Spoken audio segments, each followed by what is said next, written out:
नमस्कार दोस्तों।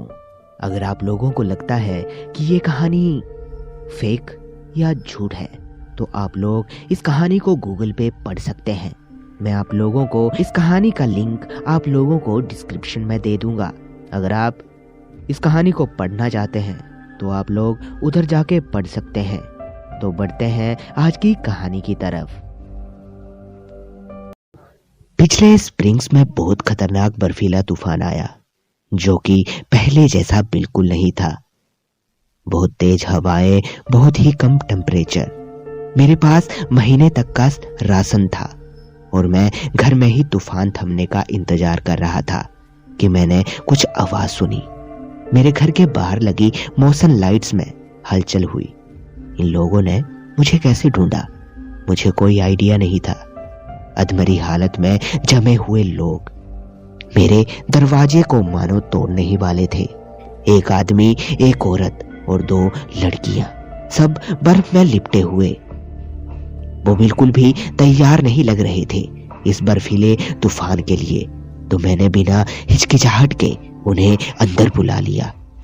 मेरी फ्रेंड ज्यादा अच्छी तो नहीं है, पर मैं इतना समझ पाया कि वो फैमिली क्यूबेक की रहने वाली थी और वो साइट सीइंग करते करते इस तूफान में फंस गए। वो वापस रास्ता ढूंढने की कोशिश कर रहे थे कि मरने के थोड़ी देर पहले उन्हें मेरे घर की खिड़की से रोशनी दिखाई दी। वो मेरा शुक्रिया कर रहे थे कि मैंने उन्हें घर के अंदर आने दिया और खाना शेयर कर रहा हूँ। अब तूफान रुकने तक उन्हें मेरे साथ ही रहना था। तो मैंने उस आदमी के साथ मिलकर उसकी फैमिली के लिए जगह बनाई। जब मैं उन्हें रूम में छोड़कर वापस आ रहा था तो मैं सोचने लगा कि वेंडिगो लेजेंड्स में हमेशा कुछ होता है जिसकी वजह से वो वेंडिगो बनते हैं। कभी ये कोई श्राप होता है तो कभी कोई वशीकरण जैसी चीज, पर सबसे कॉमन चीज होती है कैनिबलिज्म, जिसमें एक आदमी दूसरे आदमी को खा जाता है, जो कि सबसे भयानक है। मैंने उन्हें बेसमेंट का कमरा दिया था, कुछ सीढ़ियां उतरकर नीचे।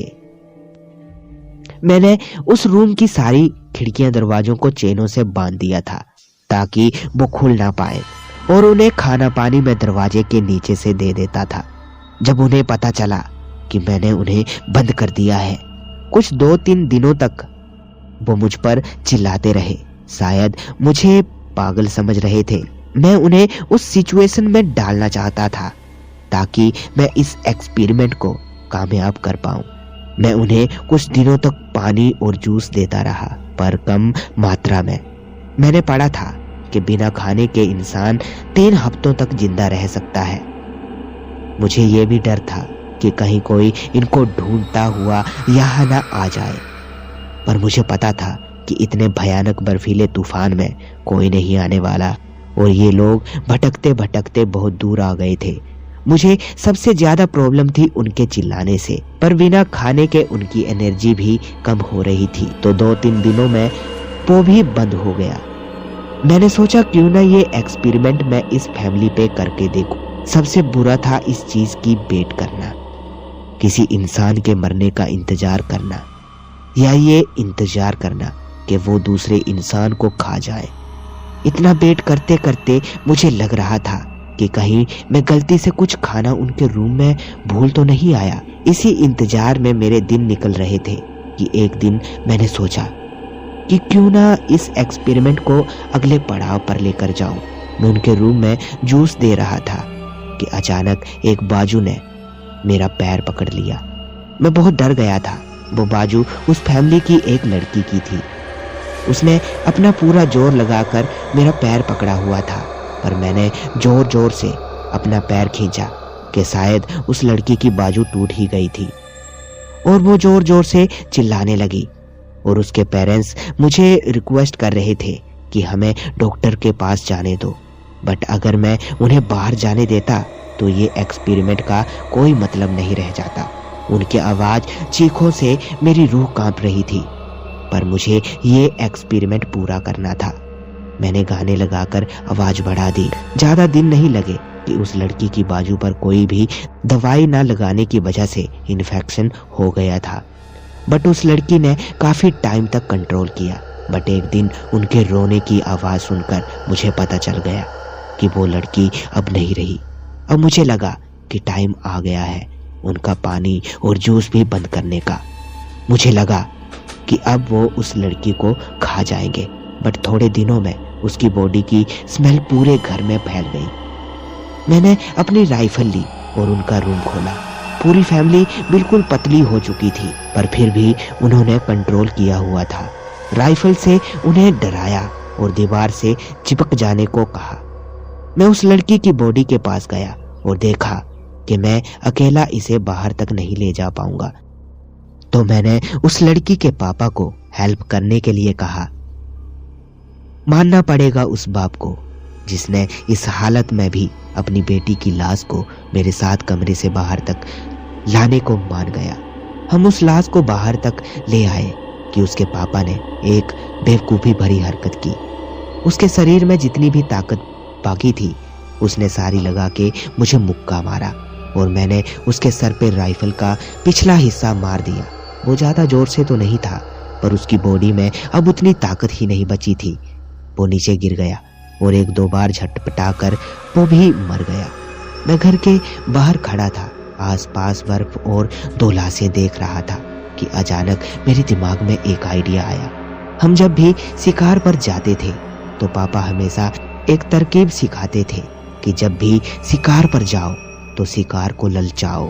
बस इंसानों के केस में भी मुझे कुछ ऐसा ही करना था। मैंने उस लड़की के मांस के टुकड़े लिए और लग गया काम पर। मैंने उस मांस को अच्छे से पकाया और अगले दिन मैंने उनके रूम के बाहर 2 कटोरियां उस मांस की रख दी। वो लड़की अपनी भूख कंट्रोल नहीं कर पा रही थी और जल्दी से खाने लगी, पर उसकी माँ को कुछ अजीब लगा और वो समझ गई कि शायद कुछ गलत है। उसने अपने पति के बारे में पूछा, लेकिन मैंने कुछ नहीं बताया। मैं रोज उनके रूम के बाहर मांस को पका कर रख देता था। लगभग 4 दिन बाद वो लड़की अपनी भूख को कंट्रोल नहीं कर पाई और उस मांस को खाने लगी। आज उसकी माँ ने भी उसे नहीं रोका। मुझे नहीं पता कि ये लड़की को पता था कि वो अपने पापा को खा रही है या नहीं, या अब उसे फर्क ही नहीं पड़ता था इस बात से। अगले दिन उस लड़की को उल्टियां लग गई। मुझे लगा कि मेरी सारी मेहनत बर्बाद हो गई। क्या मैंने महज किसी कहानी पर यकीन करके ये सब किया? 2 खून, एक फैमिली को मौत तक टॉर्चर करना, उन्हें खाना नहीं देना, यही सब मेरे दिमाग में चलता रहता था कि एक दिन मैंने उस लड़की की अजीब सी आवाज़ सुनी, जैसे कोई जानवर की या शैतान की, और उसकी माँ उसे शांत कर रही थी। और अगली सुबह मैंने वो सुना जिसके लिए मैं कितने सालों से मेहनत कर रहा था, वेंडिगो की चीख। मैंने जल्दी से उस लड़की को देखा। वो बिल्कुल पतली हड्डियों के ढांचे की तरह जख्मी, नए पंजों के साथ अपनी माँ की बॉडी के ऊपर बैठकर उसे चीर कर खा रही थी। और अचानक उसने तेजी से अपना सर मेरी तरफ घुमाया।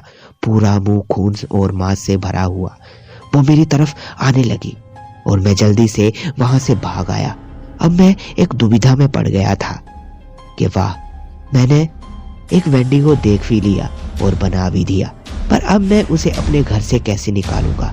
अगर मैंने उसकी चेन या उसका रूम खोल दिया तो मेरा बचने का कोई चांस नहीं था। मैंने बाहर से लाश को उठा के घर के अंदर रखा ही था कि शायद उस वेंडिगो बनी लड़की ने अपने खाने को सूंघ लिया और वो जोर जोर से दरवाजे पर मारने लग गई।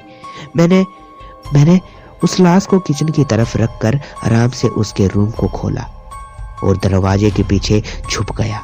जैसे ही दरवाजा खुला वो चारों पंजों पे सूंघते तेजी से बाहर आ गया। उसे देख के बिल्कुल नहीं लग रहा था कि ये वही लड़की है। अब मुझे इस वेंडिगो से अपनी जान बचानी थी। बाहर जाने के लिए एक बाइक थी जो कि पहाड़ से नीचे उतरने के लिए मेरी मदद कर सकती थी। जब मैं नीचे जा रहा था मुझे अभी भी पेड़ों के बीच से उस वेंडिगो की चीख और गुर्राहट सुन रही थी। मैंने होटल में 2-3 दिन गुजारे ताकि वेंडिगो मेरे घर से चला जाए, और जब मैं वापस घर गया तो वेंडिगो वहां से जा चुका था। मेरा घर पूरा खूनो खून हो रखा था और हड्डियां पड़ी थी और वो खून के निशान घर के बाहर तक पेड़ों के बीच जाते दिख रहे थे, मानो वो वेंडिगो यहीं से गया हो। मैं पागल नहीं हूँ, वेंडिगो असल जिंदगी में भी होते हैं। मैंने 2 देखे हैं। मुझे आज भी उस वेंडिगो की आवाजें सुनाई देती हैं। कई बार तो मैंने उसकी झलकें भी देखी हैं, पर अभी तक मैं उसकी कोई फोटो नहीं ले पाया। पर मुझे उम्मीद है जल्द ही मुझे एक आधी फोटो जरूर मिलेगी। मैं बहुत बार उसके शिकार हुए जानवर देखता रहता हूँ। मैं चाहता हूँ कि वो यहाँ ही रहे। वैसे मैंने उसे ज्यादातर अपने घर के आसपास ही देखा है। या तो उसे मैं खाने की तरह दिख रहा हूँ या उसकी इस घर से कोई याद या जन्म की कहानी जुड़ी है। तो दोस्तों, ये थी आज की वेंडिगो की कहानी। मुझे नहीं पता इस कहानी में कितना सच है, लेकिन कोई इंसान इतना घिनौना काम कैसे कर सकता है। मुझे तो ये खुद ही एक वेंडिगो लगता है। तो अब आप लोग बताएं आपको ये कहानी कैसी लगी। मेरे पास और भी बेहतरीन कहानियां हैं। अगर आप लोगों को सुननी है तो अभी मेरे चैनल को सब्सक्राइब करें। तो मिलते हैं अगली कहानी में। तब तक के लिए जय श्री महाकाल।